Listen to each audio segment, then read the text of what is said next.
Venus Ebony Star Williams is really otherworldly, truly out of this planet. It's 2 a.m. as of me recording this right now. I have work at 5 a.m., but I still have to put something together to talk about Venus and that incredible win she had over Peyton Stearns. She defeated Stearns 6-3, 6-4 to reach the DC Citi Open second round. Venus made history, becoming the second oldest woman to win a WTA match after 47-year-old Martina Navratilova claimed a victory at the 2004 Wimbledon Championships. I'll talk about how Venus pulled off this incredible win and highlight some of her quotes after the match, and look forward to an intriguing popcorn match in DC between Naomi Osaka and Emma Raducanu. Hello, I'm Christian Bass-Knight, and welcome to Christian's Court, where I cover tennis from all angles. If you have not yet already, make sure you subscribe and click that notification bell so you are notified whenever I post more content. So I'm gonna be honest, did I think that Venus was gonna win this match? No. But did I think that she had a chance and could make this one competitive? Yes, I did.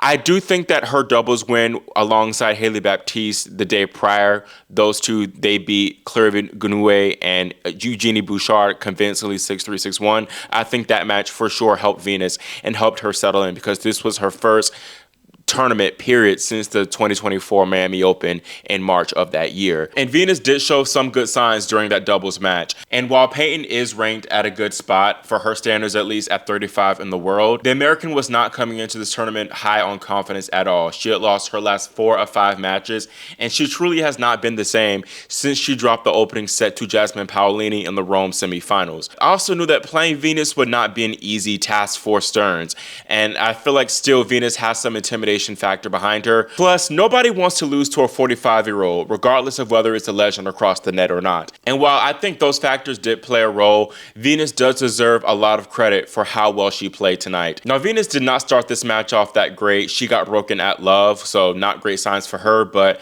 she broke back immediately, and she showed great signs being all on top of Peyton's second serves early on and attacking them, and I think that was a key game plan throughout this entire match. I also think that Venus had a great sound game plan of just relentlessly attacking the shaky Stearns forehand.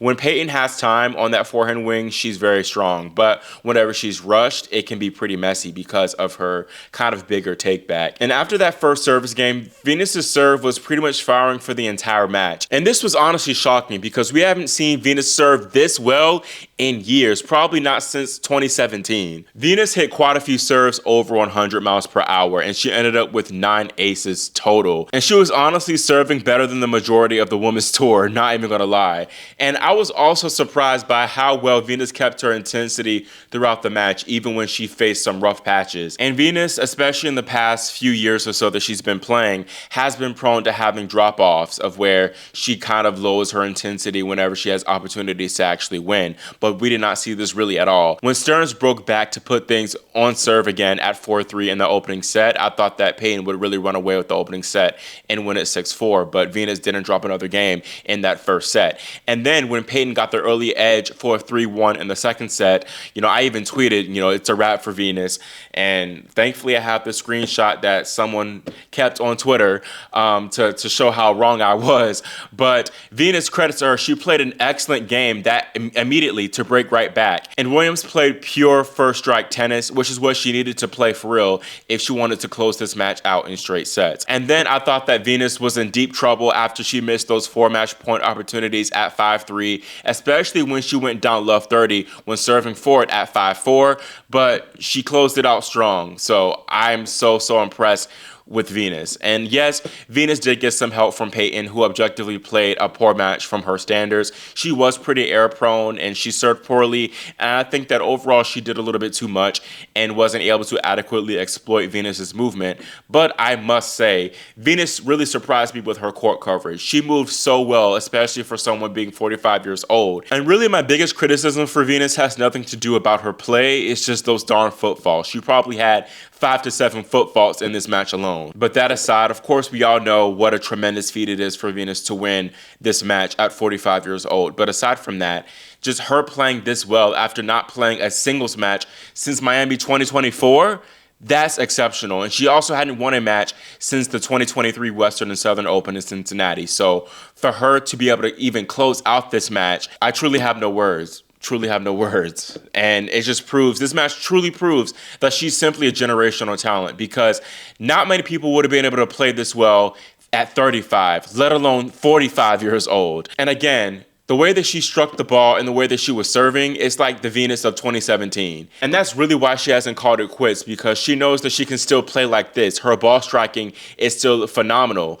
And her movement still, while she did move better tonight, it's not the best, of course, but she's still able to win matches. So why not her being able to still play? I do wonder whether Venus will ever play Wimbledon again, because the grass, I think it could be dangerous for her. She did slip and hurt herself multiple times the last time she played on grass in 2023. And I think on hard court, she has more sure footing and she doesn't risk injury as much. Of course, it's still a possibility with her being 45 years old and the game being physical. And that's really the only concern I had for her in this comeback. It wasn't about, oh, she's taking away a wild card from another deserving player. Because yeah, while a young player might get good experience in playing a tournament of this magnitude, they weren't going to win the whole tournament to begin with. And so Venus, she more than enough proved herself in getting a win.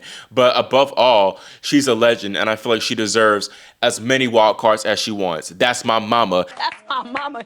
And y'all can tweet, you can do whatever. That's my mama. And you can tweet till you get blue in the face. I don't care. She can have whatever she wants, because that's my mama. Y'all can tweet till y'all blue in the face. She can have whatever she wants, because that's my mama. That's my mama. But no, I also think that the tournament directors are going to give her wild cards because she puts butts in seats. Y'all saw her doubles match. It was packed to the brim on John Harris court. And the tournament really should have put her on stadium court. I understand it has something to do with the TV rights and them not being able to legally put a doubles match on at that time, but I feel like the rules should be changed in that regard. But anywho, again, my concern wasn't about all of that stuff. It was just mainly about her health. So she passed that test with flying colors. I really have nothing to say at this point about it now. And Venus, when she was asked whether she feels any satisfaction in proving the naysayers wrong with this win tonight, she said, "No, because I'm not here for anyone else except for me. And I also have nothing to prove. Zip, zero. I'm here for me because I want to be here. And proving anyone wrong or thinking about anyone has never gotten me a win and has never gotten me a loss. No one has put in the work for me. I put in the work. So it doesn't matter what anyone says. It doesn't stop the work that I've put in. It doesn't stop my belief. Even if people are saying amazing things, it still doesn't help you win. I just really try to focus on myself and not think about anything else." I mean, a legend, really. We can all learn something from Venus in that statement. Truly astounding. Venus was also asked about what the win meant for her, and she said, "I think more than anything, it's just about love, right? If you have enough love for it, then you'll put in the effort. And then you'll find that little extra bit at the end because I love it so much." And it's really heartwarming to see just how much love Venus has for the sport. Just the joy. Even win or lose, I feel like the joy outshines any result, as she pretty much alluded to herself.